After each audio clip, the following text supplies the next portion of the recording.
El impacto histórico de las leyes de Newton reside en el hecho de que explica con las mismas leyes el movimiento de los planetas, el movimiento de los astros y los fenómenos que suceden en el planeta Tierra.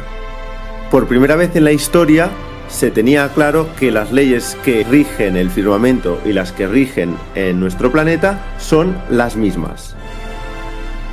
La ley de Newton nos dice que todo objeto permanecerá en reposo o en movimiento rectilíneo uniforme a no ser que sobre él actúe una fuerza neta. Es decir, en ausencia de una fuerza neta, si un objeto estaba quieto, permanecerá quieto, y si se movía, seguirá moviéndose con la misma velocidad en línea recta.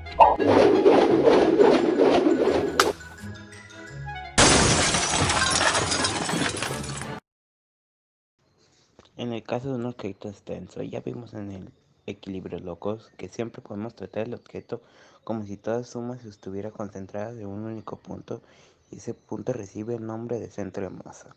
Sobre el centro de masa siempre actúa el peso. Si logramos cancelar el peso, el sistema permanecerá en reposo. Para ello solo tenemos que situar el centro de la masa sobre un punto de apoyo o por debajo de este.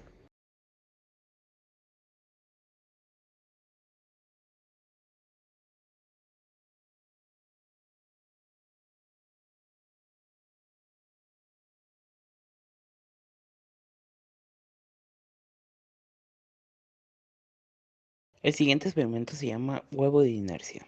Si golpeamos la bandeja con un golpe fuerte y seco, el rozamiento con los tubos de cartón podrá considerarse cero. Así pues, sobre el huevo no estará actuando ninguna fuerza neta y el huevo se mantendrá en posición hasta que pierda completamente el soporte y caiga plomo en el interior del vaso.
El truco del mantel es muy parecido. Si tiramos del mantel hacia abajo con suficiente fuerza, el rozamiento no arrastrará los vasos.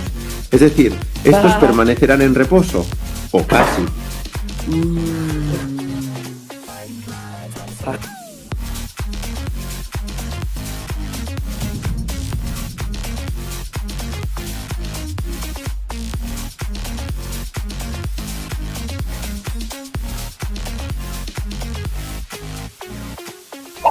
Si bien la primera ley de Newton nos explica qué es lo que sucede sobre un cuerpo en ausencia de una fuerza neta, la segunda ley de Newton nos explica qué es lo que sucede cuando sobre el cuerpo sí que actúa una fuerza neta. En ese caso, el cuerpo recibe una aceleración directamente proporcional a la fuerza e inversamente proporcional a su masa. Matemáticamente se expresa con esta fórmula: fuerza neta igual a masa por aceleración. ¿Pero qué quiere decir esto? Esto quiere decir que cuanto mayor sea la fuerza neta, mayor será la aceleración del cuerpo, o lo que es lo mismo, mayor será el cambio en el movimiento del cuerpo. Por otro lado, cuanto mayor sea la masa del cuerpo, mayor será su oposición a ser acelerado, es decir, mayor será su resistencia a cambiar su estado de movimiento. Para ejemplificar vamos a someter este juguete a la fuerza del peso de unos alicates. Primero vamos al camión sin el tráiler. Y como vemos recibió la aceleración considerable. Y ahora si probamos la misma pero con el tráiler y los cochecitos, pues claro, habremos aumentado mucho su masa. Y por lo tanto mayor será su posición, su resistencia a ser acelerado. Como vamos a aplicar la misma fuerza, Es decir, el peso de los alicates, la aceleración que esperamos será menor, pues vamos a ver si efectivamente es menor.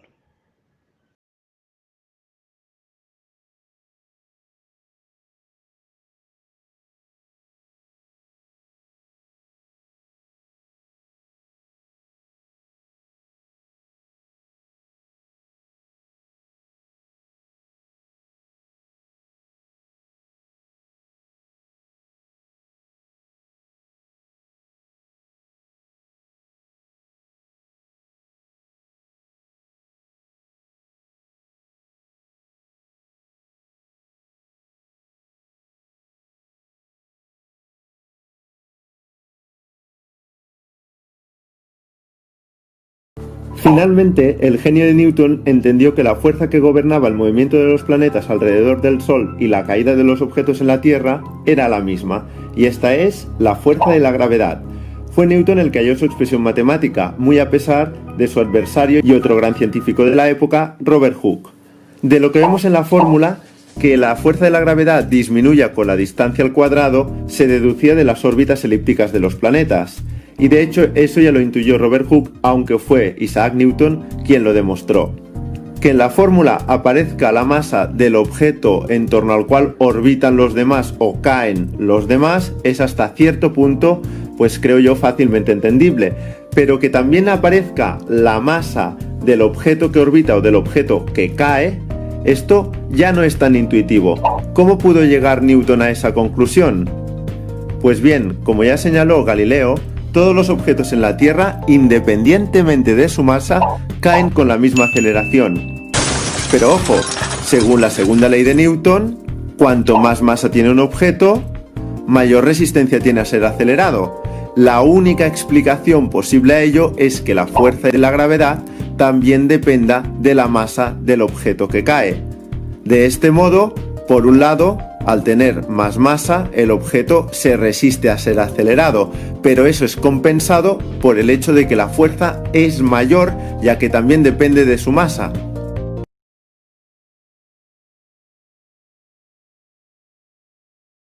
Y ahora sí, les presento esta pluma y este martillo. Digo que los voy a soltar, seguramente muchos pensarán que el martillo llegará antes que la pluma. Bueno, y en efecto, ha sido así. Pero tenía que caer con la misma aceleración, claro. Pero aquí entra en juego también el razonamiento con el aire. Si esto lo hiciéramos en el vacío o como se hizo en su momento en la luna, veríamos que los dos objetos caen, pero sería poder nacer en casa. Fijaos, bien que si yo pongo la pluma encima del martillo, como el martillo corta el aire, pues entonces tendría que caer los dos objetos a la vez. Sería muy loco verlos así, ¿por qué no probarlos?